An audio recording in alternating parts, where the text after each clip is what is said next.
Now let us discuss the 129. Urea reacts with water to form A. Okay. Now let us write the reaction. Urea, you know that its formula NH2 bond C double bond O NH2. Okay.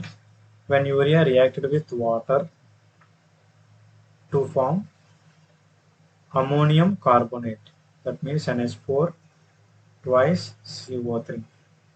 This is called ammonium carbonate. Okay, next step. This is A. A will decompose to form B. That means A on heating, it decomposes to form ammonia plus carbon dioxide.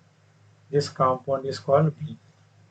B, when passes through Cu2 plus aqueous, deep blue solution C subtank.